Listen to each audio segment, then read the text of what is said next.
시편 107편 23절입니다. 이 시편 107편은 어제 말씀서부터 오늘 말씀까지 전체가 하나님을 찬양하라라고 하는, 하나님을 감사하고 찬양하라, 그 선하시고 인자하심이 영원하다라고 하는 것이 주제입니다. 그래서 인생의 모습을 4절서부터 네 가지로 보여줘요.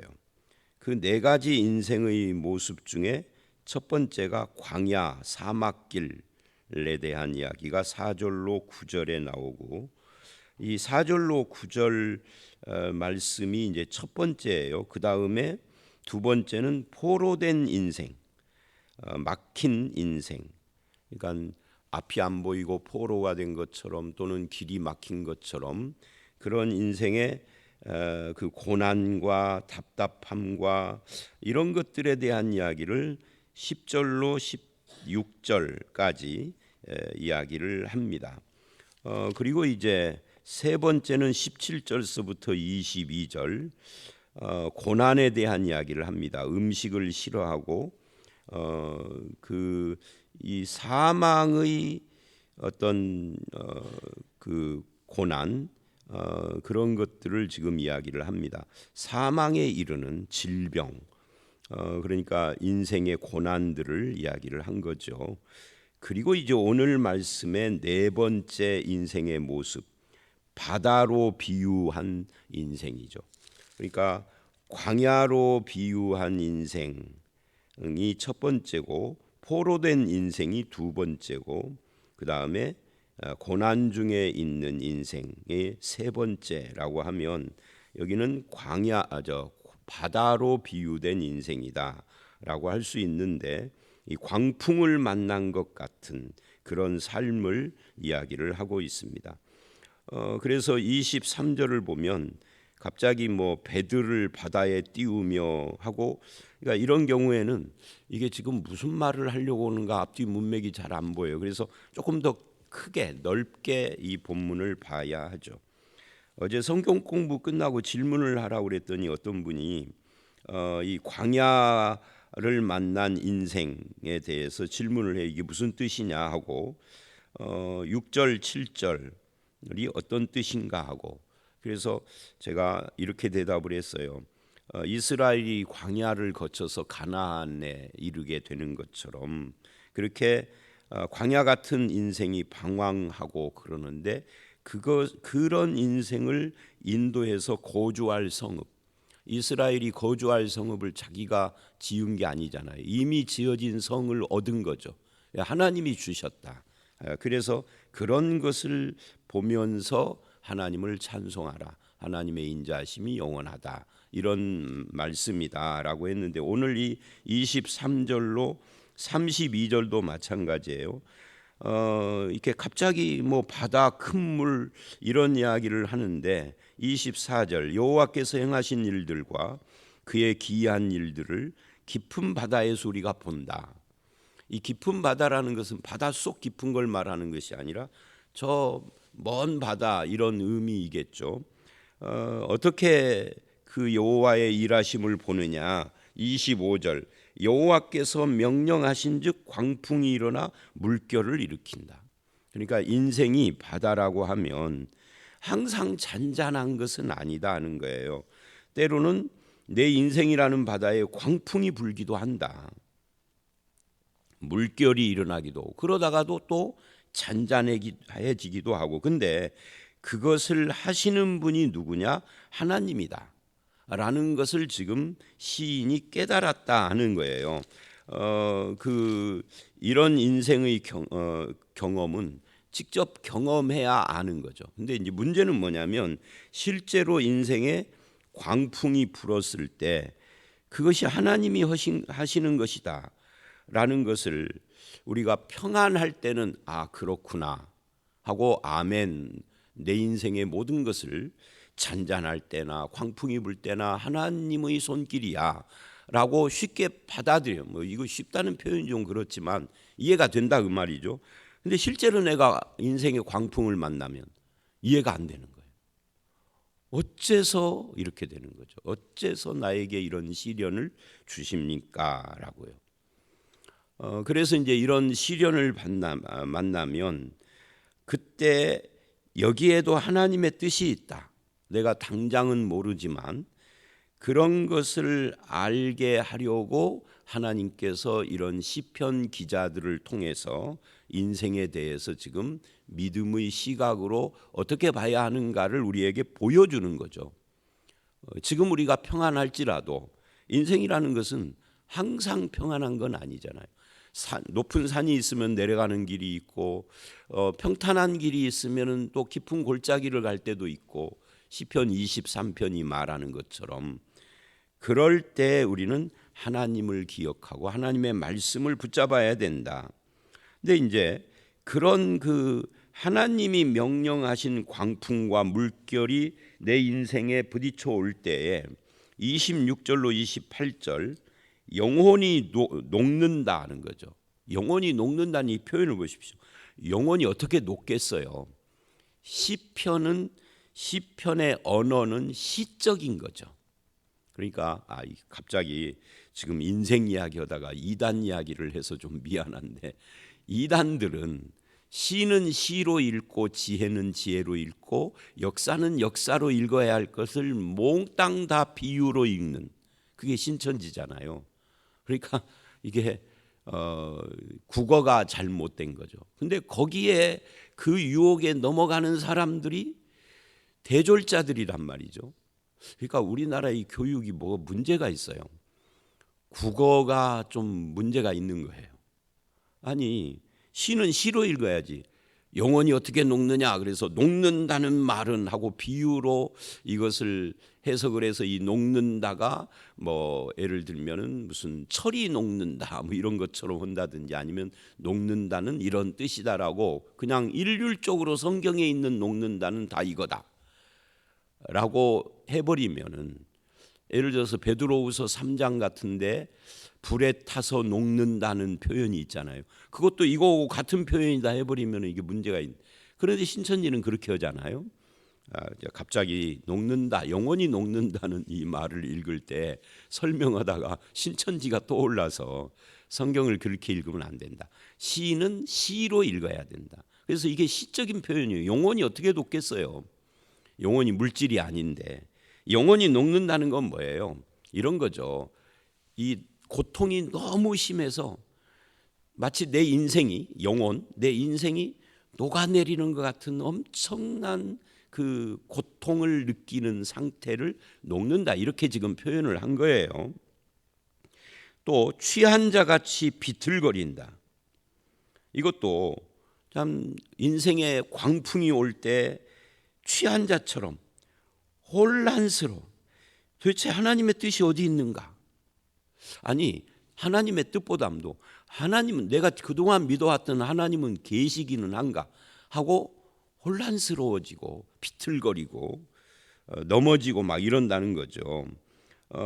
그런다 할지라도 그 혼돈 속에 그렇게 빠진다는 거죠. 영혼이 녹는 것 같고 비틀거리는 취한 자 같고 그렇게 혼돈 속에 빠지는데 그럴 때에도 뭐를 해요? 하나님은 부르짖는 자의 기도를 들으신다. 부르짖는 자의 기도를 부르짖음을 들으시면은 문제가 해결될까요?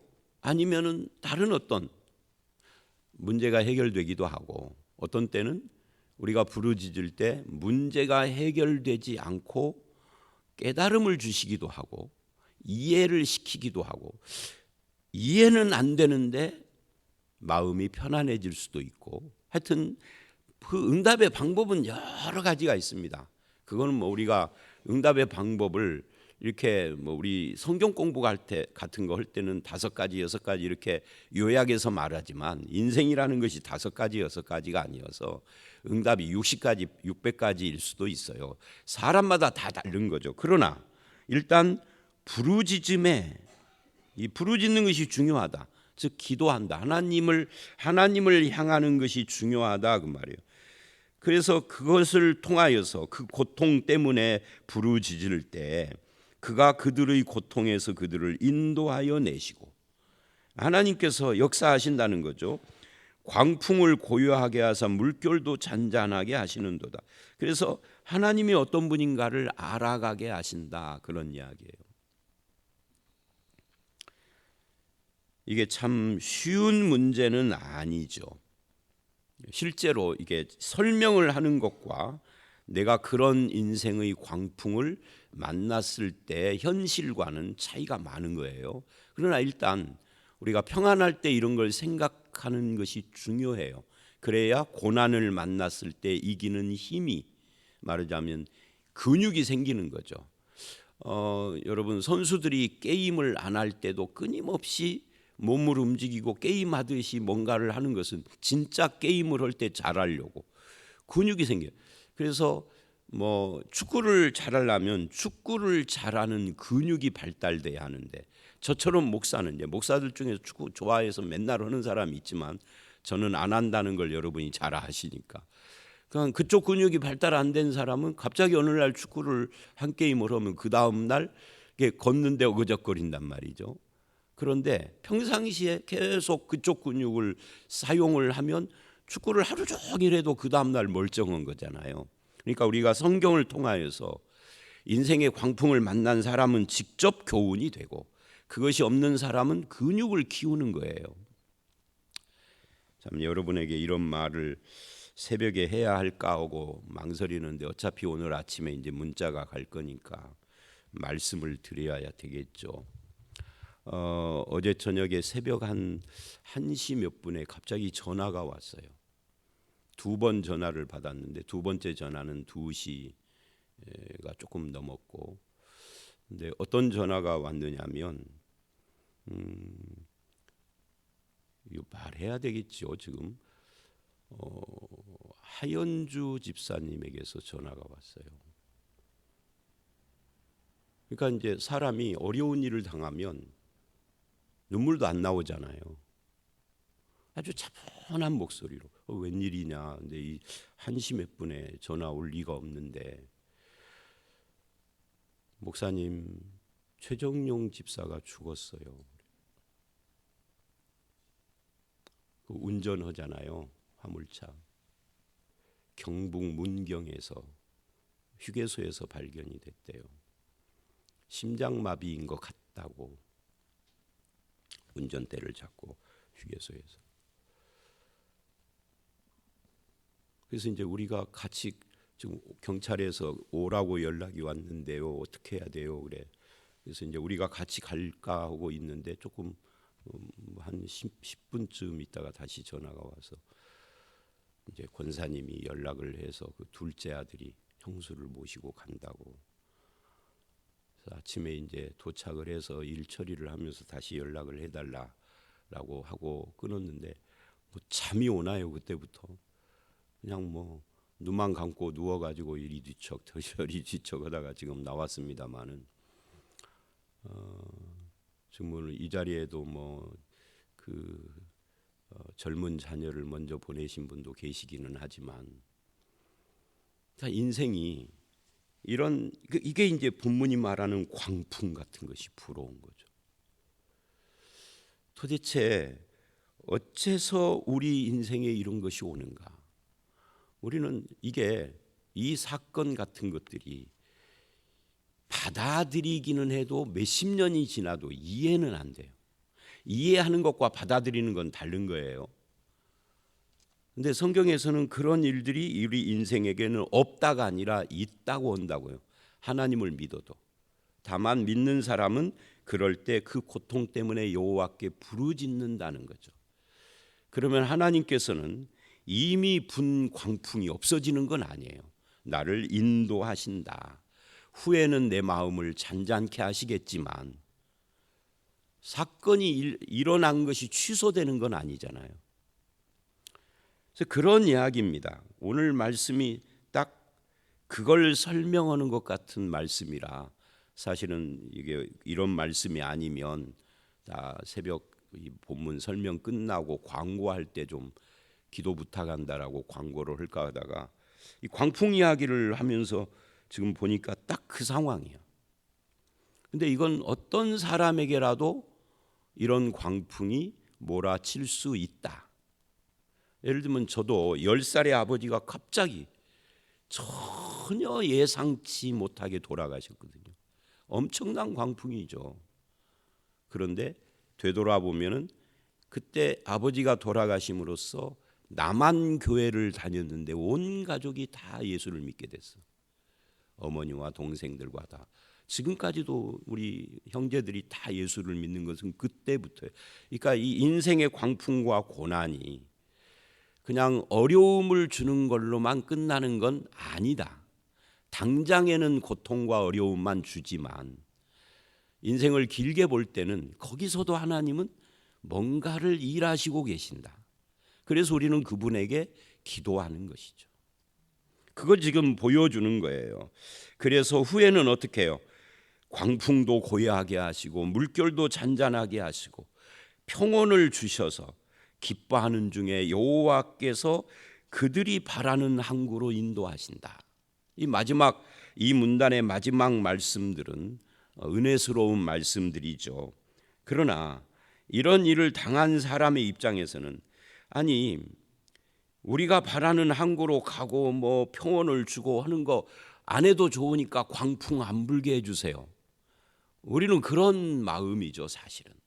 그런데 이제 하나님의 뜻을 우리는 다 모른다 그 말이에요. 그러나 결국은 부르짖는 자를 결과적으로는 이게 바라는 항구로 인도하시는 하나님이라고 지금 말을 하는 겁니다. 이 바라는 항구, 옛 성경에는 소원의 항구라고 하는데 문제는 이 소원의 항구 또는 인생의 마지막 도착지인 천국에 도착하는 이것이 아니라 문제는 그것이 아니라 그 바라는 항구에 도착하기까지도 바다를 지나야 하는 거 아니에요. 물결의 크기와 세기는 잔잔해졌을지 몰라도 물결을 헤치고 가야 하는 거라고요. 그래서 거기에 도착할 때까지 내가 하나님과 어떻게 동행하며 가느냐 하는 문제가 중요한 거예요. 어떤 문제가 해결되고 소원이 이루어지고 하는 것이 중요한 것이 아니라 거기에 도착한 내가 하나님이 원하는 사람이 되고 하나님이 원하는 성숙한 모습으로 우리의 삶이 바꿔져서 하나님께 합당한 존재로 자라가는 이것이 중요한 것이다. 그래서 이런 것들을 위해서 하나님은 내 인생에 광풍도 주시고 또는 부르짖을 때 평온도 주시고 그래서 이제 33절 이하는 하나님은 누구신가 어떤 분이신가를 설명을 하는데 양쪽을 이야기한다. 광풍도 주시고 평온도 주시고 그래서 이제 31절 32절을 다시 가서 정리를 하면 이렇게 이야기를 해요. 여호와의 인자하심과 인생에게 행하신 기적으로 말미암아 그를 찬송할지로다. 백성의 모임에서 그를 높이며 장로들의 자리에서 그를 찬송할지로다. 그러니까 결과적으로 전체를 인생 전체를 놓고 보면 하나님의 인자하심과 기이한 역사가 우리 인생의 결론이다 하는 이야기예요. 지내놓고 전체를 그러니까 이 지내놓고라는 말은 이런 거죠. 저와 여러분이 어느 날인가 하나님이 나를 부르실 때 갑자기 부르시지 않고 서서히 내가 이제 떠날 때가 됐구나. 사람마다 좀 다르지만 그런 것을 인지하고 죽음을 대비해야 하는 그런 나이가 됐을 때 인생을 돌아볼 거 아니겠어요. 내 인생이 부모로부터 태어나서 쭉 그 인생을 돌아볼 때 하나님이 나에게 인자하시고 내 인생을 정말 기적적으로 이끌어 주신 것이 분명합니다. 하나님 찬송합니다. 하고 인생을 정리한다 그 말이죠. 결과적으로 그것을 지금 이야기를 하고 이제 인생에 대한 네 가지 현장들을 끝마쳤어요. 그리고 33절서부터 41절까지 여기는 하나님은 어떤 분이신가? 여기는 비교적 간단한 이야기예요. 33절, 34절은 고난을 주시는 분이에요. 여호와께서 강이 변하여 광야가 되게 하고 샘이 변하여 마른 땅이 되게 하고 그 주민의 악으로 말미암아 옥토가 변하여 염전이 되게 합니다. 인간의 죄와 죄에서 나오는 악으로 인생에게 고난이 온다. 근데 그 배후에는 하나님이 이 고난을 주신다는 거예요. 그런데 35절로 38절은 반대로 축복을 주시기도 한다. 그래서 광야가 변하여 못이 되게 하고, 33, 4절 완전히 반대 상황이죠. 마른 땅이 변하여 샘물이 되게 하시고 줄인 자들로 말미암아 거기 살게 하사 그들이 거주할 성읍을 준비하게 하시고 파종하여 거두게 하시고, 그런 말씀들이 38절까지예요. 또 복을 주사 그들이 크게 번성하게 하사 그의 가축이 감소하지 않게 하시는데, 거기에 이러죠. 아니하게 하실지라도 하고 여지를 또 남겨놨어. 그러나 일단 거기까지는 축복이죠. 말하자면 지금까지 하나님은 이 시편 107편에서 인생의 네 가지 장면을 이야기를 하면서 하나님과 인생의 모습을 요약해서 결론을 내리는데, 그 결론이 인생은 이 고난과 축복이 교차하는 현장이더라, 그런 이야기입니다. 인생을 돌아보면 그렇잖아요. 정말 감사한 일들도 있고 정말 하나님이 주시는 축복이다 라고 느껴지는 일들도 있고, 정말 할렐루야 아멘 정말 하나님 감사, 이럴 때가 있는데, 어떤 때는 정말 왜 이런 것이 내 인생에 있을까, 하나님 이건 아닙니다 하고 눈물을 흘릴 때도 있다 그 말이에요. 더 많은 경우에는 이것도 아니고 저것도 아니고 그냥 평범한 일상일 때도 있고요.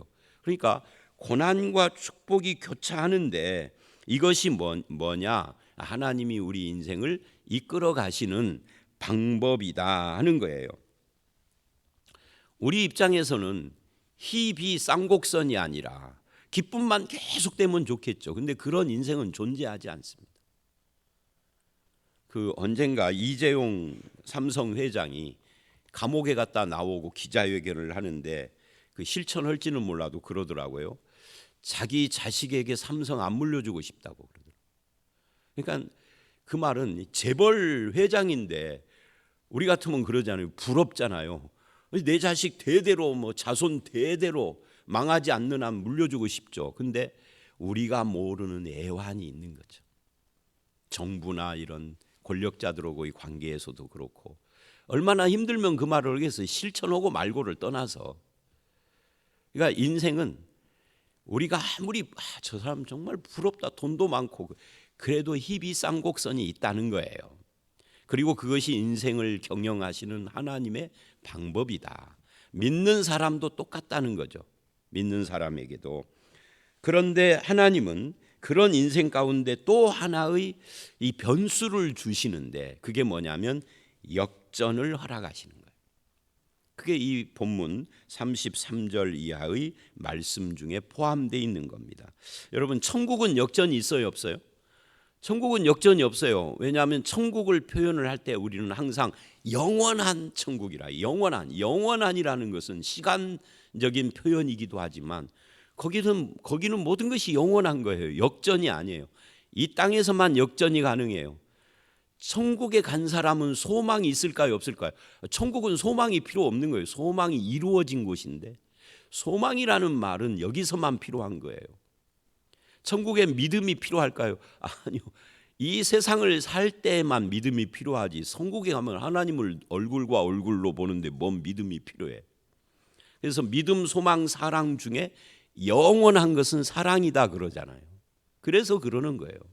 믿음도 소망도 천국에서는 더 이상 필요치 않죠. 이루어졌는데 그러나 사랑은 아닌 거죠. 그러니까 이 땅에서는 역전이 있다. 하나님이 그거 허용하신다. 고난과 축복이 교차하는데 그 가운데 역전. 그래서 이제 39절로 40절을 보면 또다시 고난을 이야기를 해요. 아까 38절에 감소하지 아니하게 하실지라도 다시 그러죠. 또다시예요. 압박과 재난과 우환을, 그러니까 고난과 축복이 한 번만 교차하는 것이 아니라 인생에서는 고난과 축복이 계속 교차를 하더라. 한두 번이 아니라. 압박과 재난과 우환을 통하여 그들의 수를 줄이시며 낮추시는도다. 그래서 여호와께서는 고관들, 높은 사람들에게는 능욕을 쏟아부어 길 없는 황야에 유리하게 하시나. 지금 역전 이야기입니다. 궁핍한 자는 그의 고통으로부터 건져주시고 그 가족을 양떼같이 지켜줘. 하나님이 이 고난과 축복을 교차하게 하시는 이유 중에 하나가 이런 역전이다. 그래서 결론이 뭐예요? 이런 거죠. 인생의 주인은 하나님이더라. 내가 내 인생을 내 마음대로 사는 것 같은데 되돌아보니까 그게 아니더라. 하나님께서 하시는 것이다. 그래서 믿는 사람은 주인이신 하나님을 바라봐야 되고 그 하나님을 인정해야 되고 그 하나님의 인자하심을 찬송하는 자라는 거죠. 길거리에서 노숙하는 사람을 만나가지고 당신의 성이 뭡니까? 김씨래. 어디 김씨입니까? 내가 김해김씨입니다. 김해김씨는 뭐예요? 김해김씨는 김수로 왕의 자손이라는 거예요. 어떤 사람은 나는 이씨입니다. 어디 이씨입니까? 전주 이씨입니다. 전주 이씨면은요, 말하자면 전주 이씨 무슨 후손의 무슨 공파 그러잖아요. 다 세종대왕이나 그 형제들의 후손이래. 그런데 서울역 노숙자야. 아니 조상을 쭉 올라가면 왕이잖아요. 근데 후손은 서울역 노숙자예요. 인생이 그런 거다. 그래서 인생의 주인은 하나님이시다. 내가 아니다. 내가 내 인생 주인이라고 한 어리석은 자다. 인생을 안 살아본 사람이 하는 헛소리다. 지금 이 본문은 우리에게 그런 도전을 하는 겁니다. 주인이신 하나님입니다. 이런 인생을 주신 목적이 무엇일까? 42절, 43절이 그걸 이야기하고 마무리를 하는 겁니다. 정직한 자는 보고 기뻐하며, 뭘 본다는 거예요? 인생의 역사하시는 하나님, 뭘 보고 기뻐하며, 사악한 자는 자기 입을 봉하리로다. 사악한 자도 최후의 순간에는 내 인생 내 맘대로 못 살았어가 되는 거죠. 그가 아니더라는 거죠. 근데 늦었어. 지혜 있는 자들은 이러한 일을 지켜보고 여호와의 인자하심을 깨달으리로다. 고난과 축복이 교차하는 것은 정직한 자가 되고 지혜 있는 자가 되라라고 그렇게 하는 것이다. 그래서 볼 줄 알아야 되고 깨달을 줄 알아야 한다. 교만한 자는 볼 줄 모르고 깨달을 줄 모르는 자예요. 그러나 정직하고 지혜 있는 자는 볼 줄 알고 깨달을 줄 아는 자죠. 이것을 말하려고 인생의 네 가지 장면을 말한 거죠. 여러분은 어떠십니까? 이제 오늘 새벽에 제가 들었던 소식에 대해서는 아침이 돼야 더 구체적인 걸 알 수 있을 것 같아요. 슬픈 일을 당한 분들에게는 위로와 공감이 필요하고요. 좋은 일을 당한 사람은 하나님께 감사하고 찬송하고 하나님께 공을 돌리는 것이 필요하죠.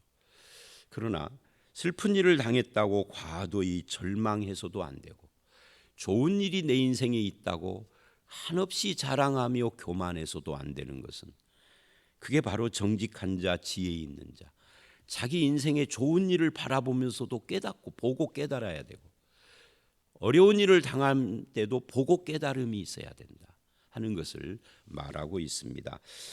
믿음으로 사는 인생에도 광풍이 불 수 있지만 거기서도 하나님께 부르짖고 하나님을 바라볼 수 있는 저와 여러분들이 다 되시고, 또 어려운 일을 당한 분에는 하나님의 위로가 있으시기를 주의 이름으로 축원합니다. 함께 기도하겠습니다. 하나님, 인생의 네 가지 장면을 통하여서 하나님께서는 때로는 우리에게 고난도 주시지만 그 고난을 이기고 복된 길로 인도하시기도 하고 역전의 기회도 주시기도 하며 우리의 인생이 주인이 하나님이심을 깨닫게 하시는 것을 알았습니다.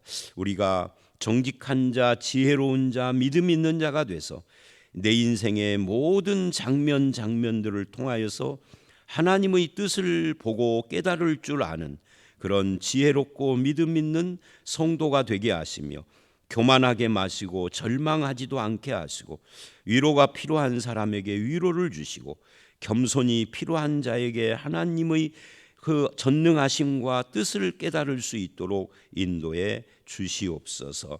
아버지 하나님, 어떤 경우에도 하나님을 향하여 부르짖는 기도를 들어주시고 소원의 항구에 인도하시는 주님의 그 인자하심을 맛보아 하는 우리 인생들이 다 되게 해 주실 줄 믿사옵고 예수님 이름으로 기도드렸사옵나이다. 아멘.